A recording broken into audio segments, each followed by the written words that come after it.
It's on. Let's do it. Wrap it up. Okay. So, hello and welcome, visitors. This is Dylan with Full Canvas, and we are here with Lucy Bellwood. So, Ta-da! hello. So, Lucy, we were talking about a little bit before about my mission for Full Canvas, and I know you saw on the website before already that I'm trying to compile different experiences of sailors and have sailors add their own experiences. So just like with everybody else, but with a little bit different twist here, we're gonna do a video and a video interview. So I'm gonna ask you some questions and just tell me how you feel about them, basically. Cool. And I've got, let's see, 1, 2, 3, 4, 5, 6, 7, 8, 9, 10. About 10 different questions for you. So let's get started. So the first one is, when did you decide that you first wanted to be a sailor? I first decided probably in 2006, 2007 was like around the time that I found out this was still a thing that one could do. I was Right, approaching right, the end of high school and was really into Renaissance fairs and pirates and, all the kind of gateway drug stuff that gets young people into sailing gateway when they drugs. are It's good. around that Right. age. Super big fan of Cutthroat Island, that kind of stuff. Oh, yeah, we could do a whole interview on Cutthroat I Island. just did. I was on like a comics nerd podcast and basically spent the entire time evangelizing for it being like the best movie of all time. Um, It is. When I was a little kid, that song, the na, na, na, na, like at the very beginning, I was like, watch it, I'm gonna watch it, I'm gonna watch it, I'm gonna watch it. Like, yeah, it is a dream come and, true and for maritime enthusiasts. oh, it was, and nobody knows about it. Like, even people who know about pirates, Yeah. the pirates movies and love pirate movies, Mm-hmm. they have no idea about Cutthroat Island. And I think it's just because of how much it tanked. It Yeah, tanked I mean, it every just single has this other reputation for person's being career. terrible. Uh, Yeah, and actually, like, I mean, it is in some ways arguably terrible, but like it's right, terrible in a fun way. Like I cannot ask for a right, more enjoyable right, 2 right. hours of swash and buckle. It's great. I Anyway, yeah, yeah. so yeah, I was really into that kind of stuff when I was young, and when I subscribed to a piratical quarterly magazine, which was called Okay. No Quarter Given. It's a pun, see, because it's quarterly and it's no quarter given. Which ironically, I discovered that one of my cartoonist friends used to draw covers for, and we were not friends back Oh, then, but we are friends now. And I posted a photo of mhm, it, and he was mhm. flabbergasted that that had been a part of my young life that he had drawn back when he was still in grad school, I think. But they had a Oh, no. listing in there of replica ships that were still functional out in the world, Right. and I ended up going and Googling around online and finding that there were ships that still did this. I think it was the website for the Alvey, a vessel in New Zealand, that I first looked into and was like, what? Their Hmm. website says that you can go do this, like, for a job? But I was in high school. I couldn't go to New Zealand. So I ended up deciding to stick a little closer to home. And I went Right. and did a day sail on the Lady Washington in Right. Southern California, near where I grew up in Ventura, California. And Oh, okay. I was just completely hooked from like the first minute Mhm. I stepped foot on board. And the crew were so delightful, and the experience of like something tangible and real after what felt like a very performative sort of world in the Renaissance fair circuit was a lot of like dress up in costumes, Right. say yo ho a bunch. That's kind of it. And that wasn't Right. what I wanted. I was a really big outdoors enthusiast when I was young, and I wanted something more hands on and more practical and more real. So experiencing life on a tall ship and seeing the dynamic of the crew was like, yes, this is the thing for me. So Right. yeah, I shipped out Right. for my 2 weeks training when I was a senior for my spring break. I went to the Bay Area and did 2 weeks on the Lady Washington, and then after that went back as often as I could and kind of sailed off and on into Mhm. college, and then started making comics, which we'll get into later. But like that has kind of Right. come back around. So I've detoured in and out of like more sailing, more Right. comics, more sailing, more comics, and now I'm hitting this stride where I'm getting to leverage the specificity of the work that I do into more opportunities to go sailing as like a voyage artist while still Right. getting my halyard hauling fix in, which is Right. primo. So Which it's is all worked really out in the funny. end. Yeah, which is really funny to me because, some people might know, some people might not, but there were, in essence, back in the 18th century, voyage Oh yeah, artists. I mean, there absolutely. It were was the only way that people people, got a visualization of what was happening on yeah, board. exactly. And it's funny that, I mean, I think there are other people who do it in a Hmm. way, but mostly from the dock. I don't know of too many other people who have taken it upon themselves to say, "Hey, I'm going on the voyage and I'm going to document this." Like, because it's one thing to have a video of it. There's one thing to do audio of it, but to have the drawing, the still life of that those moments that are integral to sailing, but not interesting, Yeah. to have a drawing up. You cannot put a camera on somebody, or sometimes even a picture. It doesn't. Pictures don't always give the same feeling, but you can't put a camera on somebody for 30 minutes and have them sitting on the deck like twiddling with some piece of wood or a lashing or a seizing or something, Hmm. and have it come across as this is nice. This is what we do as sailors is 90% twiddling about on deck, and then there's, well, maybe 80%, Yeah, and 80%, then like 20% shouting. 20%. Yeah, 20% shouting and climbing up to hike places and doing really dangerous stuff. Yeah. So yeah, I think it's really cool that you're kind of taking about that upon yourself to be like, I am doing this. This is, It's and really I just an think elaborate excuse to try and get paid to do this thing that I really enjoy that doesn't pay very well. So it don't works tell out well. anybody. I'm not supposed to tell anybody. Um, all right. So the next question that I have is, what do you think has been your best moment at sea? This is a really hard one because there are like so many times every week that you pinch yourself and think like this is the best job in the world. I have a couple of really distinct memories of this is the best job in the world moments. There was a day, this isn't so much a best sailing memory because we were up the Columbia River on the Lady Washington, and like sailing on the river is a very relative term. Right. It's mostly like motoring upstream and then setting sails and drifting downstream. Yeah. Um, Yeah. but and like dodging around various tanker ships that are like anchored midstream in the river. But Yeah. it's fun in a way. But there was a day on the Columbia River where there was a squall that had blown through, and it was sunset, and there was that low light coming through the horizon and illuminating all these dark storm clouds. And it was, just like warm and steamy in that way that it is after a summer storm. And we were all aloft furling.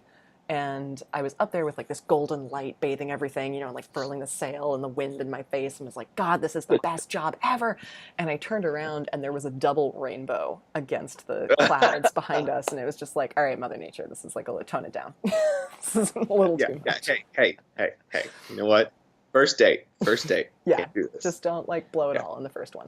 But it was very much like that. I mean, the other moments are quieter. I think it's Hmm. more stuff like bioluminescence when you're on night watch and like watching Yeah. this ethereal green gold trail Hmm. spiraling out behind the vessel in the dark is like just. Yeah.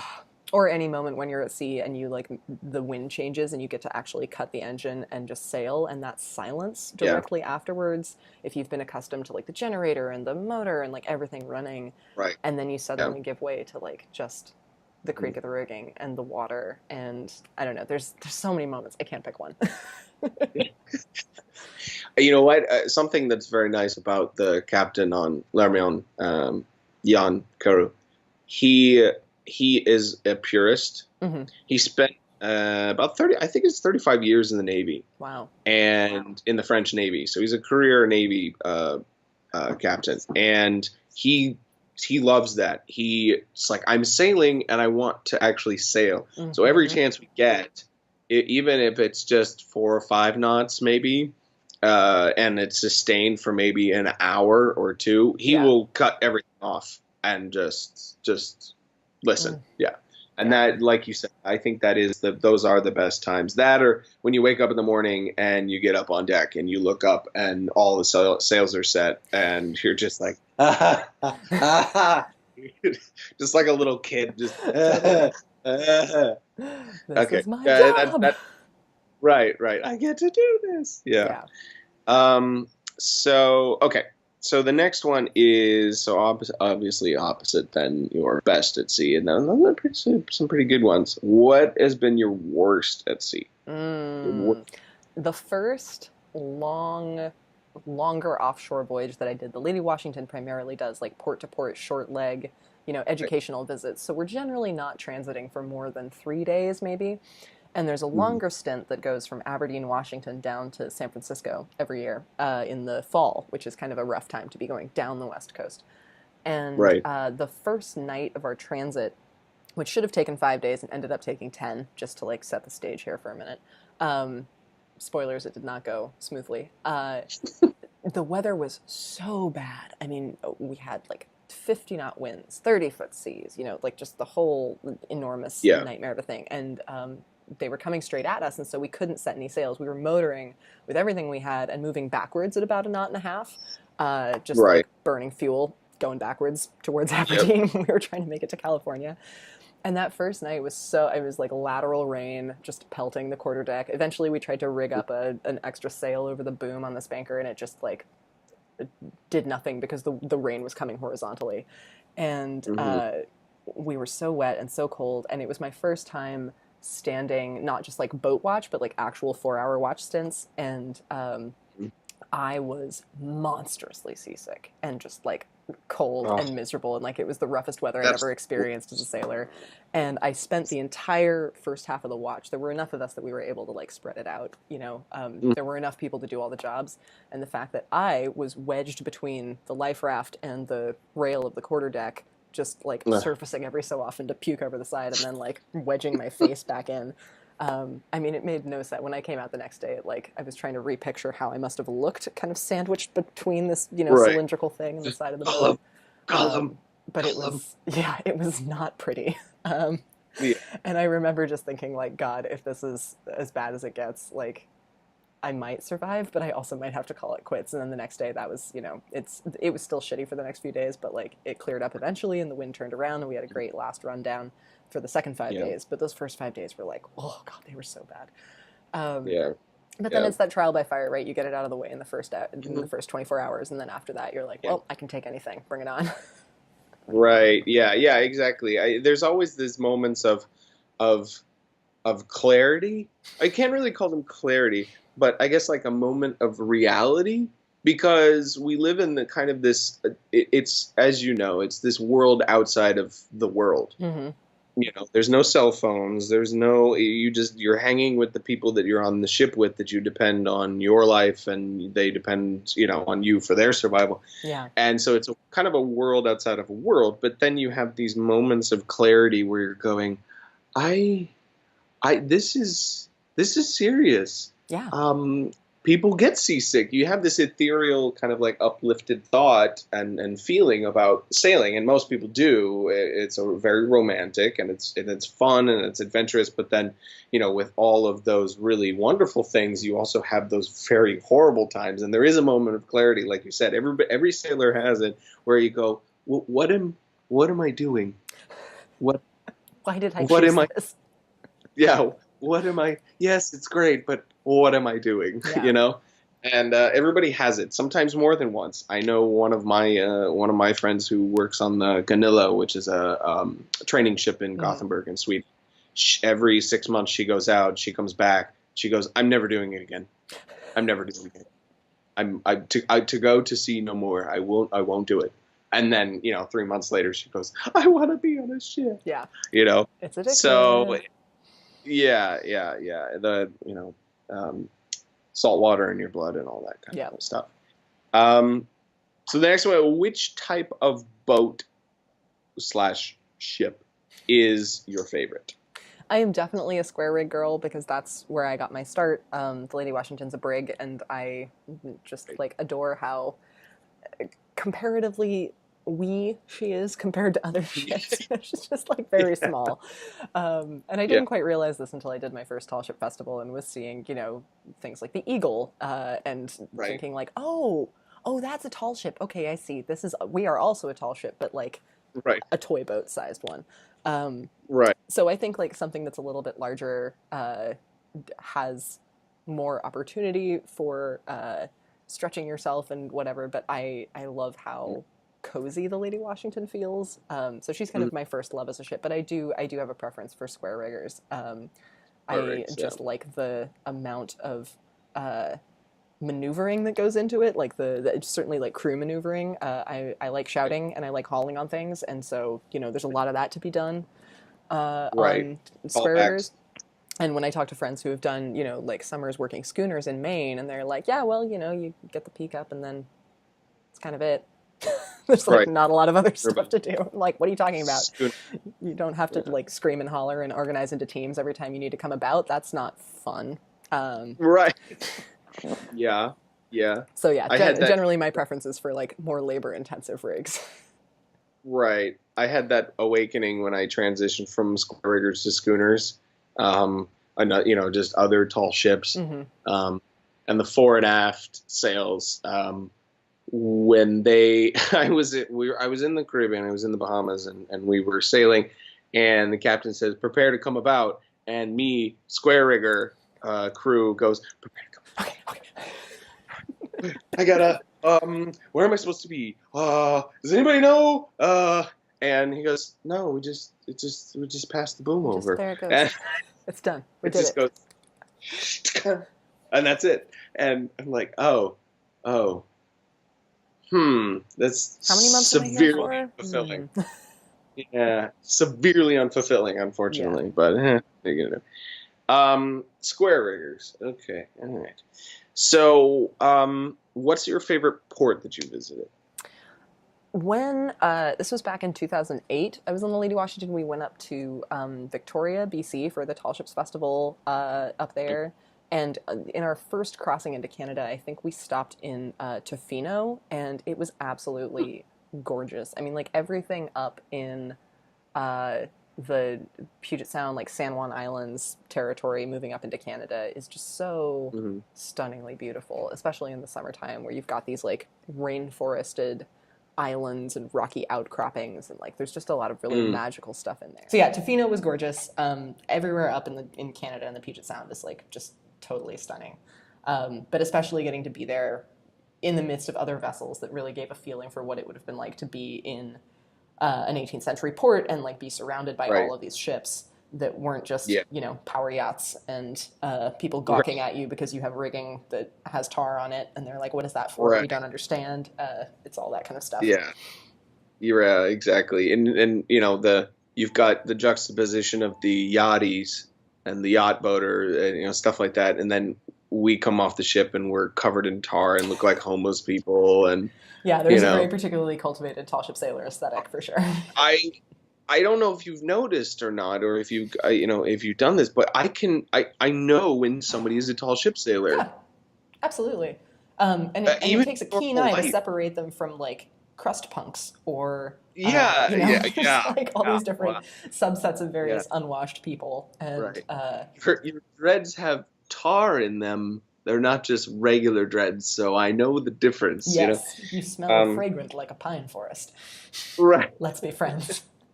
right. You smell like burnt sticks. Let's hang out. Yeah. So, um, yeah, it's interesting that you really can tell the difference Yeah, it's between true. some. It's just. Um, so, what do you miss most about home when you're sailing? Oh, um, nothing. That can't be true. um, It's Golly. okay. Let's see. I mean, I think my answer has changed since I started sailing, right? So it's been about 10 years since I Yeah. first went to sea. Mhm. And wow, exactly 10 years since I first went to sea. That's terrifying. Cool. Cool. And when I started, I had more of a limitless appetite for being an extrovert. And I think now I have come to terms a little more with the limitations of my energy.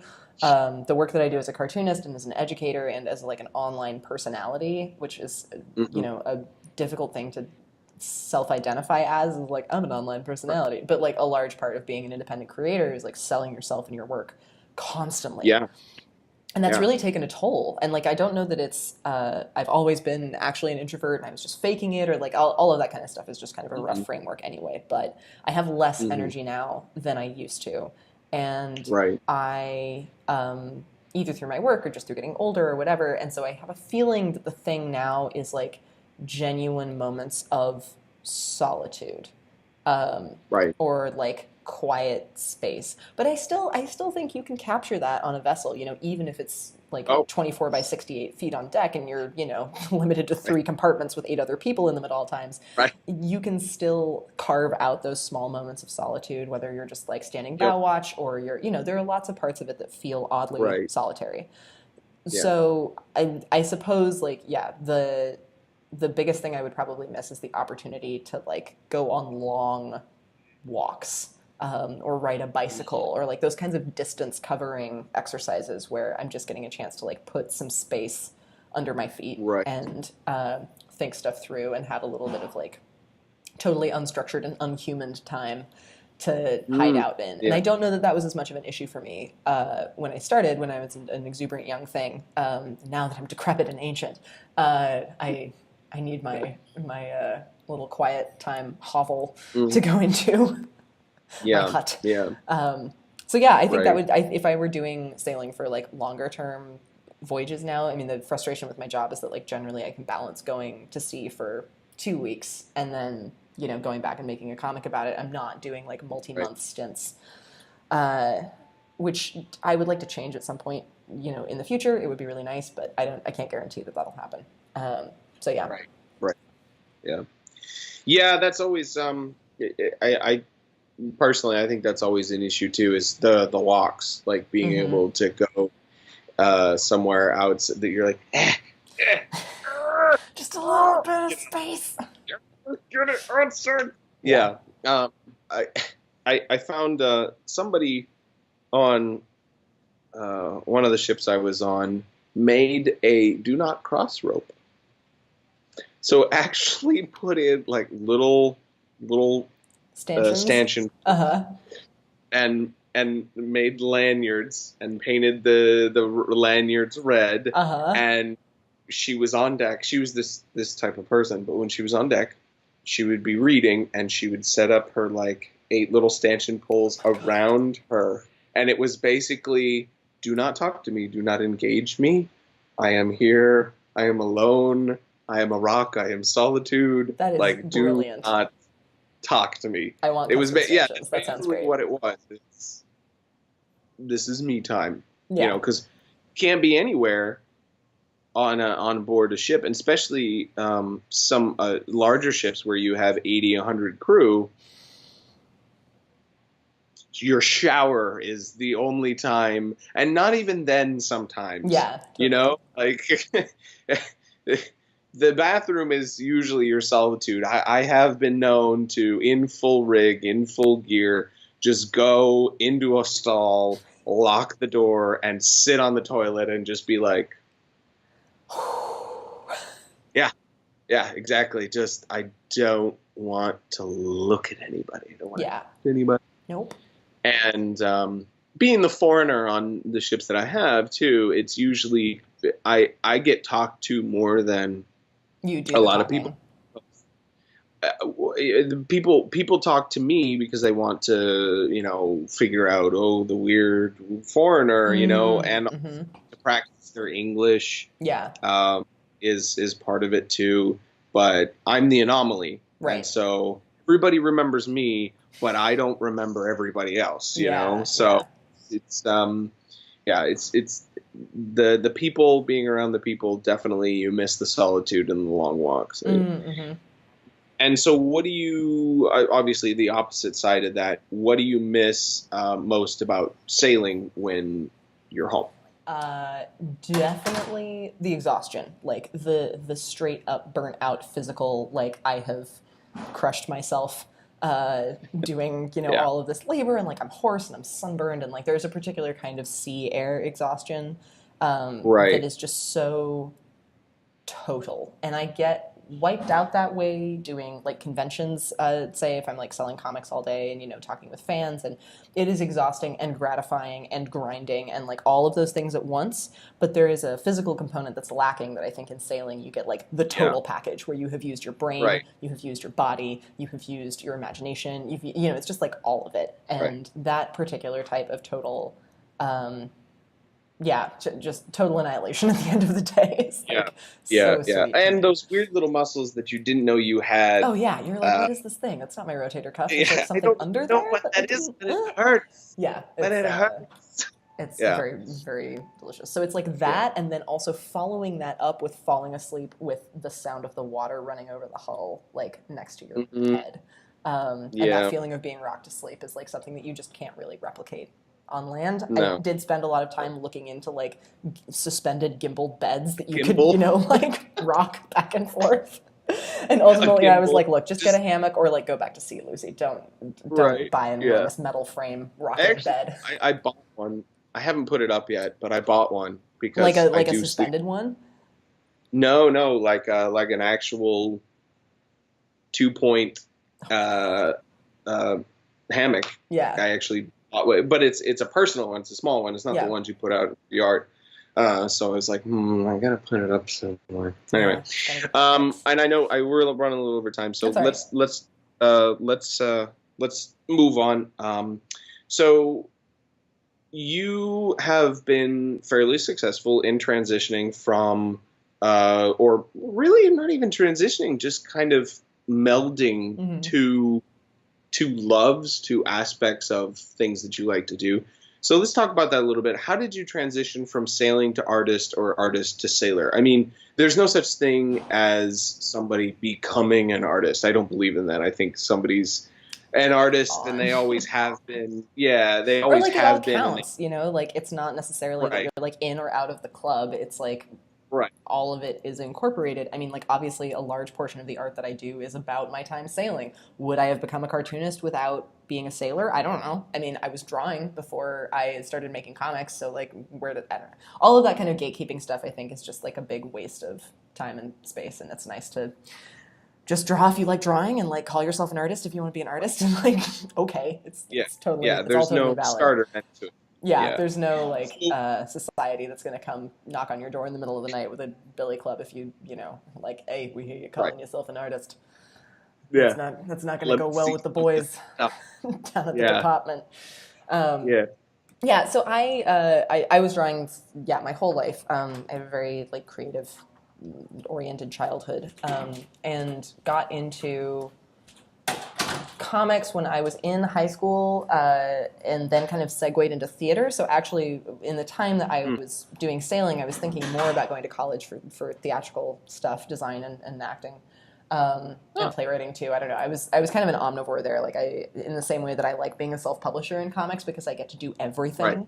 Although that's Right. starting to show cracks as I get older. Is like maybe I could Totally outsource some understood. of this. Yeah. But I think it's really valuable to have a stage in your life where you do all of it, because it's Hmm. really nice to know how every stage of it goes down, and then when you hire people, you know what to look for and how to screen for stuff that you want. But Right. yeah, then I started sailing, and then when I moved towards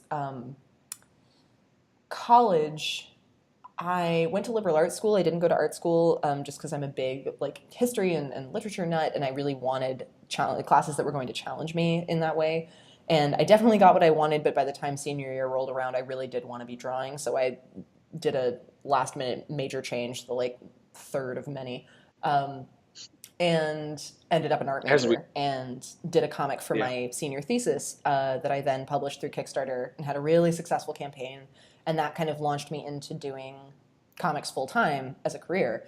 And in 2010, I had gone and done a summer 5-day comics workshop. And the goal for that was to produce a finished mini comic of some sort. And so when I was on my way there, I really wanted to do autobio because that's what I had seen most of my idols doing on the internet. These women in like the early days of webcomics who were just making Right. autobiographical work and like didn't need a publisher to tell them what to do. And that was really Hmm. inspiring. And I was on the train to Vermont, like, what am I going to make a comic about? What have I done that is interesting or unique or like at all? Oh, sailing. unique. Nobody else that I have met does that, aside from other sailors that I Right. met, but like people in my normal life think that's pretty cool. I could do a comic about Right. sailing.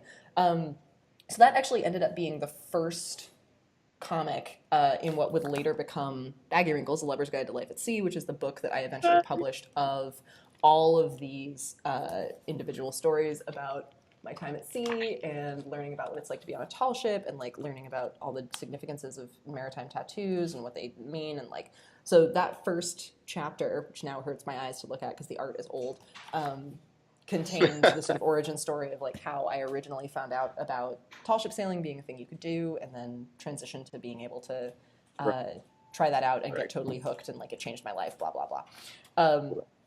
And I kept picking away at that. Like every year or two, I would do a short little 8 to 24 page comic about sailing, and people liked them. And I got a reputation for doing maritime related stuff because it's kind of a weird niche is to be a tall ship sailing cartoonist. Earlier this year, I crossed the Pacific, or a big chunk of it, with a research vessel, RV Falcor, and did this comic called Map of the Floor, which was about oceanographic research and all the multi-beam sonar mapping that we were doing out there, which was really cool because I don't have a science background and I learned a lot. Right.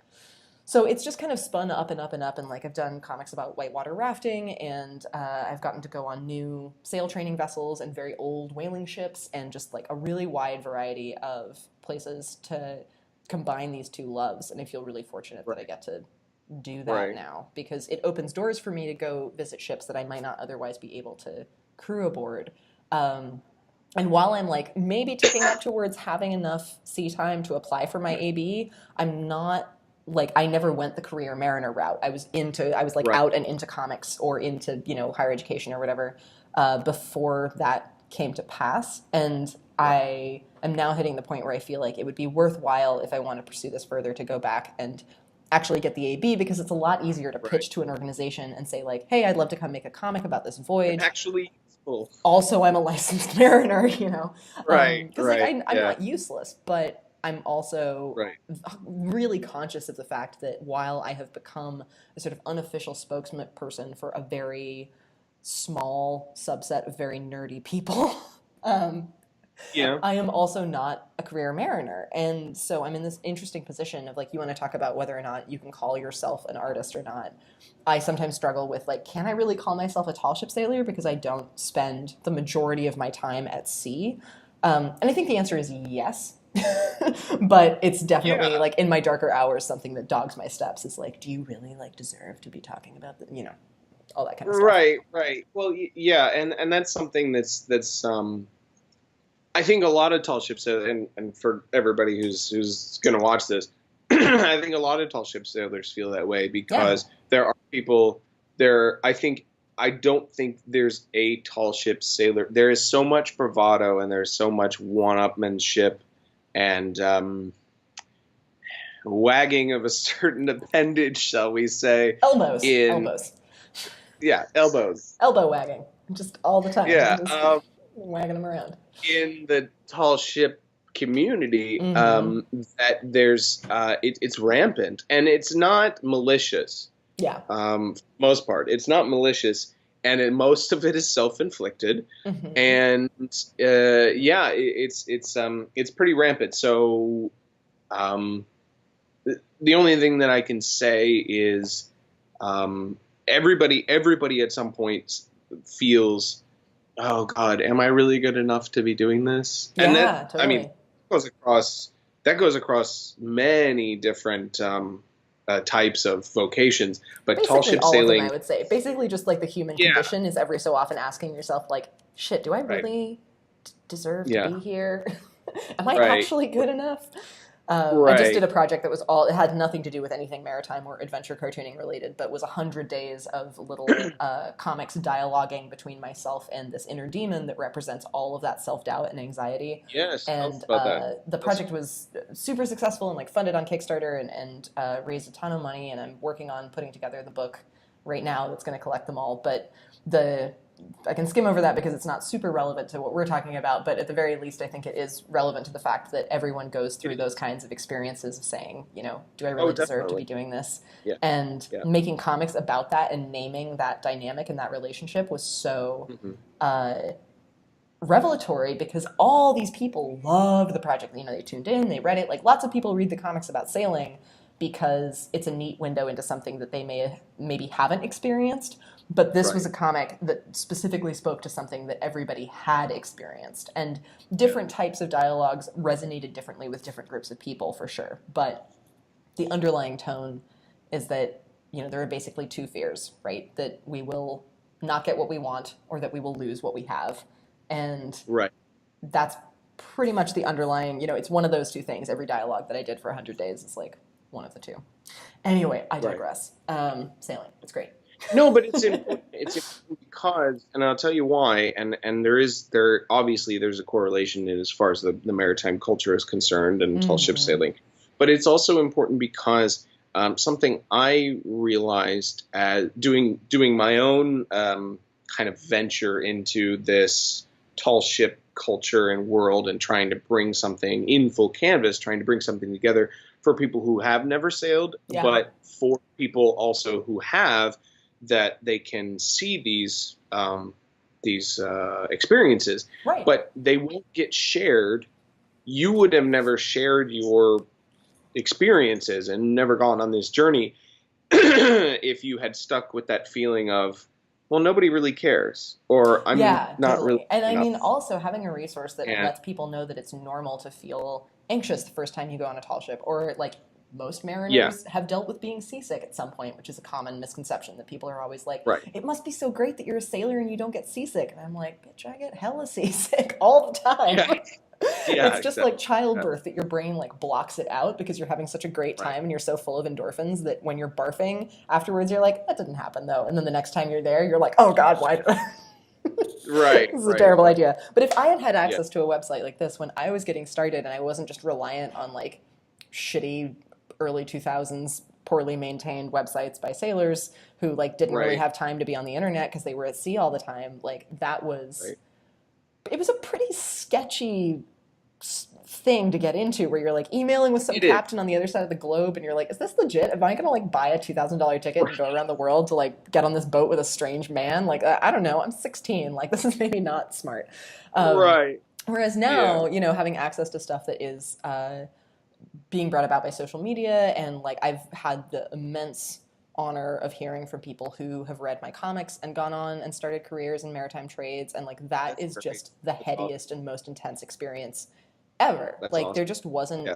I found a Yeah. zine in a bookstore in Los Angeles called City Lights Books by a gal who had done a like semester at sea study abroad program that was just like a Mm. shitty black and white photocopied thing called Why I Am a Real Pirate, I think was the name of it. And I picked it up like pre tall ship sailing, I think, like pre knowing. I don't know Right. what the order of operations was. I can't remember when I bought it, but it was just like this, you know, weirdly put together zine by this gal who I Googled, and she actually like went on to become a sort of weird indie punk musician and maintains a blog. And I would really like to write to her and just be like, hey, I read this zine of yours like a million years ago and it kind of changed my life. Because people love hearing about stuff like that. You don't know. You make work and it goes out into the world, Yeah. and there's like no way to be certain Exactly. how it will impact people. And when you get Yeah. the chance to hear back from someone who's like, hey, so, read your book, sold all my belongings, I'm on a plane to California, and I'm going to move onto a tall ship and make this my full time job. And you're like, what the fuck? Yeah. You're like, no, that's Yeah, just not like, I okay. really hope that works out for you. Right. Right. It's like, Which it okay. did. Like the same guy got back to me a year later. We met up in Vancouver at a convention, and he was like, "Hey, so I had a great year. I just wanted to come by and say thank you again. You like changed my life. I'm moving to Toronto and working on the tall ship out there, and like thanks for, you know, being that gateway drug, right? Like being that thing that Right. gets people into it." And I Right. love that the internet is making that more accessible for people who can, you know, ask questions. And like the cool thing about doing that research vessel stint was that we had satellite Wi-Fi while we were at sea, and so we were doing like live stream Q&A sessions with classrooms and students. And part of Oh, what I that's love great. about tall ship sailing is the traditional escape from technology, because I am kind of a Luddite at heart Right. and my job requires a lot of internet connectivity. Um, Right. but I also really loved that like we were doing calls with students in classrooms whose preconceived notion Mhm. of what a marine biologist or a scientist was like dudes in lab coats. And then they Right. Skyped with us and it was like badass marine lady technicians, like getting stuff done and, dealing with all Right. this crazy technology. And like, we got a great set of drawings from a classroom who had done exercises where before the call, the teacher was like, draw what you think a marine scientist looks like. And they all drew like men in lab coats. And then after the Right. call, it was like women and waiters, like collecting buckets of fish, and like, young people and old people. And like, it was just the diversity Right. of representation after the call was really neat to see. Yeah. It was like, oh, this is it. This is how you change the world. Right. And another thing is too that nobody really talks about that you and I have a pretty good perspective on is that um, I think the maritime industry, outside of all the industries in the world, really Mm-hmm. um, is more diverse than any other industry. And I'm not just talking about people. Mm-hmm. I'm talking about um, male and female as well. I Hmm. mean, Yeah. most of the tall ships I'm on, it's 50% girls. It's Yeah. Yeah. 50% girls and Which is women. something, I mean, And same in comics, that like we're going through kind of a renaissance right now. And like, I don't feel like comics are suffering. It's hard to say this because there's like the mainstream, comics publishers, or there's like mainstream perception of what comics are like, or what titles are most popular. But I can certainly say that like in the circles I'm running in or in the classes that I'm teaching, I am seeing like either majority women or like parity, um, between parity, not parody, like right, haha, funny parody, between genders, and like also people all over the spectrum. There's non-binary folks, there's trans folks, like there's people right, making comics from all different walks of life, and the internet has really opened that up. And I think with tall ships, the thing that strikes me as being really transformative is that there is a vast diversity of like life background. I've certainly had more experience to living in close quarters with people who maybe have yeah, like dramatically different upbringings or foundational beliefs than I do. And right, you are responsible for taking care of each other's lives. And yeah, that is a very singular kind of experience. And I feel like teaches humanity and fellow feeling a lot better than most things. no, yeah. When you cram somebody into a sardine can and I mean, you cannot, you have to solve your differences. Yeah, And I think that's what makes tall ship. I think everybody at least one time in their life should get on a ship and go sailing for like a week. yeah, I mean, more than anything else in my life, and a lot of people's lives, tall ships and sailing in general, being out on the water, away, disconnected from this crazy world, this just negative kind of overtones of the world that we live in mm-hmm. now. You break away from that, you have to rely on the person standing next to you, or the Yeah, person that's out on the yard next to you, or the person climbing up above you on the shrouds, mm-hmm. like, and I've seen, like you said, you started out, 16-year-old, 16, 18-year-old. I've seen 16-year-olds do it. And I've seen one of the guys on my crew, probably one of the hardest workers on a crew on a ship I was in Europe, was 89 years old. Fuck I yeah. mean, yeah, right? Yeah. I love that stuff. Yeah. So 89-year-old, and the best line he ever had from that, he was like, "This is the best thing I've ever done in my life." I was like, at 89 years old, he's still living and still doing stuff that he can say, "This is the best thing I've done." Like, Yeah. how many 89-year-olds can say at 89, what I'm doing right now is the Yeah, it's best? generally like reminiscing about stuff you did in your 20s or 30s instead of being Right. like, nope, Right. right now, 89, living the dream. It's awesome. which which which again is something that tall ship sailors abound in knowledge of, and I think all of us have, or at least most of us have that viewpoint, is that screw doing it when I'm 65 and have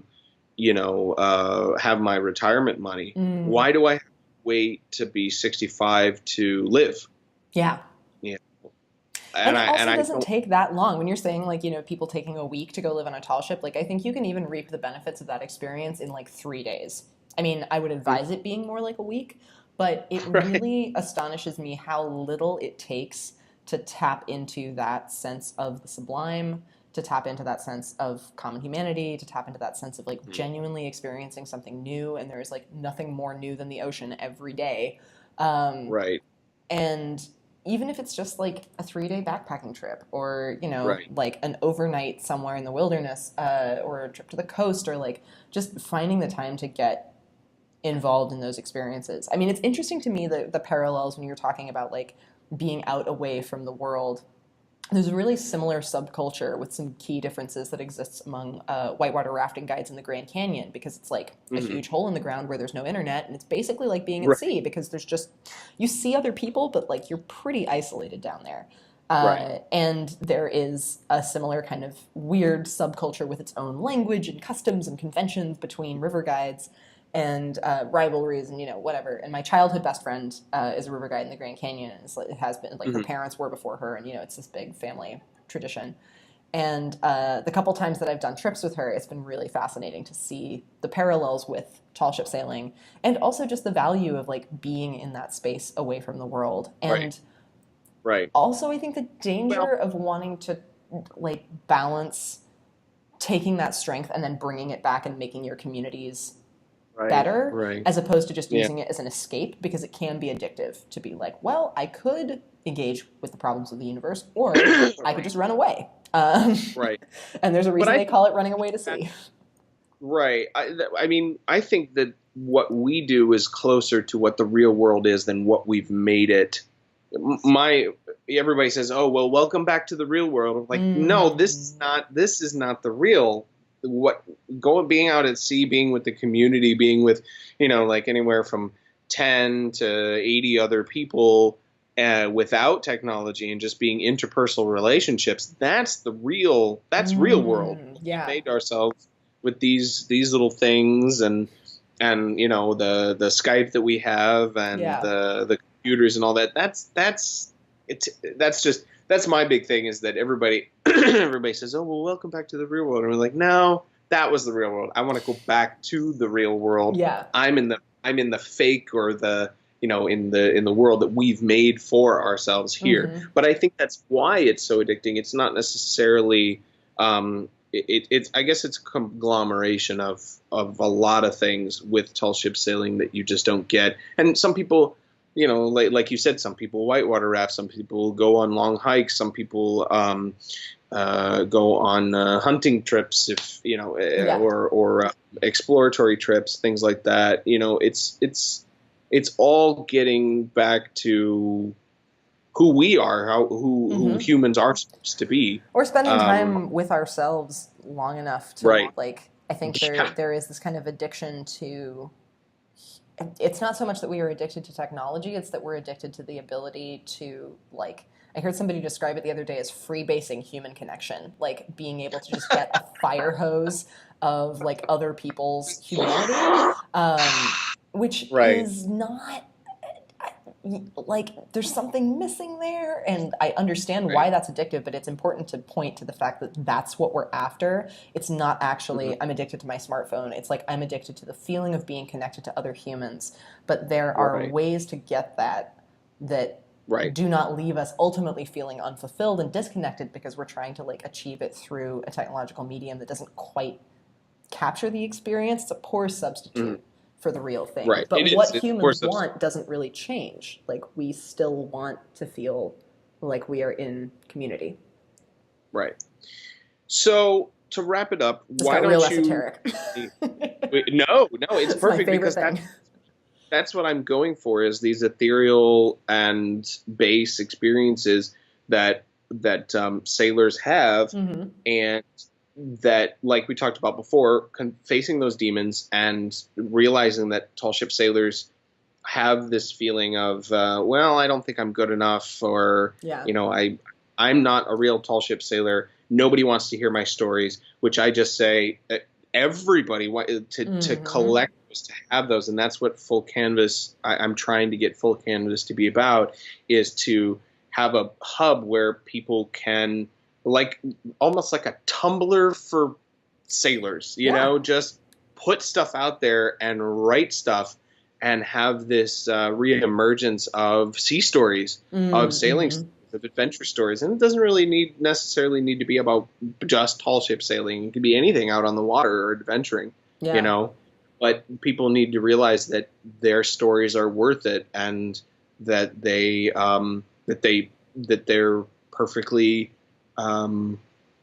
that their stories are worth being heard, and that they are wanted. That there's people who want to hear them. Mm-hmm. So for that acceptance for people, and because it took you a while to say, I don't know if people really care, and it took me a while to say, like in my writing on Full Canvas, my blog, to say, well, am I really good enough? Do people really care about me writing this stuff? And then when I started doing blogs for Tall Ships and also for Full Canvas, people would go, oh my God, this is crazy. These are so good. And it wasn't necessarily because I'm the greatest writer. Mm-hmm. It's just because of the experiences themselves push themselves through the writing and make it more interesting. Yeah. And so often it's about just like taking the time to capture those. Writing blogs is like not something that everybody enjoys doing, or it's a format that doesn't feel intuitive to people, or like, you're dogged by those feelings of, will people care? And you can't do it for that reason. The thing that I think has allowed me to be successful across a variety of different types of expeditions, it's not like there's a one-hit wonder thing going on where like all I can do is tall ship stuff and nobody cares about anything else. It's like, if you care about what you are conveying, if you're taking your enthusiasm for the subject matter and just giving it rein on the page, whether that's writing or art or photography or whatever, like that comes through, and that's what people respond to. It's not even necessarily about subject matter. It's about like your passion. And if you care, then it's easier to make other people care. It's, everyone can feel when you're writing a blog post and you're phoning it in and you're like, well, I work on this boat and it's pretty okay, I guess. Although I can't imagine what soul dead human could write something like that. But, maybe. Right. But yeah, that's the thing that has stood out to me most about this career is like, it's about what you care about. And whether that's sailing or mathematics or whatever, like if you can convey that passion, then people will respond to it. And it might not be immediate. It may take years to build something sustainable from that, but it's possible. Right. Definitely. So to wrap it up, I know you got to go, and I apologize for keeping you, but what projects, tell me about the projects that you're working on now, the stuff that you're active in at the moment, and where can we find all that stuff at? I know you have a website. I sure do. Other, all right, some more stuff, events.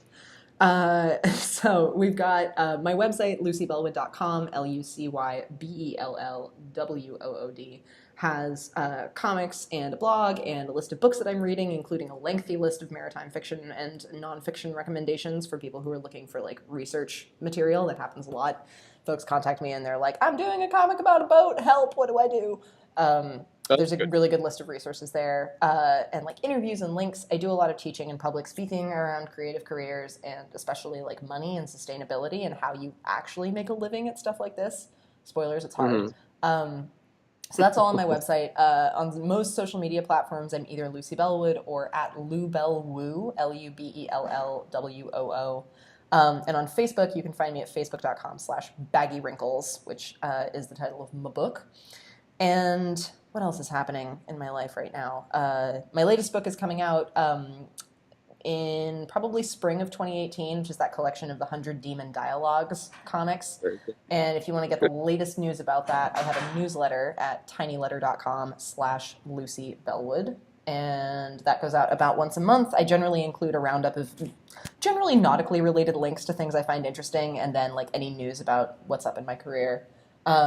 And if any listeners or readers of this interview are curious, these Map of the Floor comics that I have from the trip I did across the Pacific with RV Falcor are free. The organization printed lots of them, and now I get to give them away. So if you're an educator, awesome. If you're curious, if you want to find out more, drop me an email, and I can ship you one or a bunch. I would really just like to get them out into the world. That's kind of my mission now. So I've enjoyed giving those away at various events I've tabled at. But if you, dear listeners/readers, want one, just hit me up, and I will get you a copy. Awesome. Well, Lucy, very much appreciated. Thank you for doing this interview. I know we ran a little bit over time, but again, I appreciate you talking with us and bearing with us. And hopefully, we can do something else in the future. Maybe we can do another interview, or yeah, we'd love to sailing. As far as the sailing that I do, I'm going to be on my own again in February.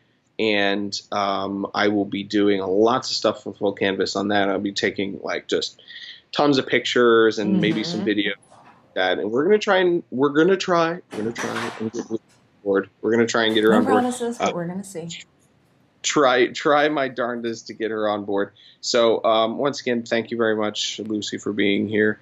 And keep if you want updates from Full Canvas and things like that, the website is www.fullcanvas.org. And if you have any questions, there's an email link. I've got Instagram. It's all Full Canvas. Instagram, Facebook. It's all / or hashtag Full Canvas. And we will we'll talk soon. So Lucy, once again, thank you very much. And hopefully we'll have you back rather than later. Awesome. Sounds great. Thanks, Dylan. All right.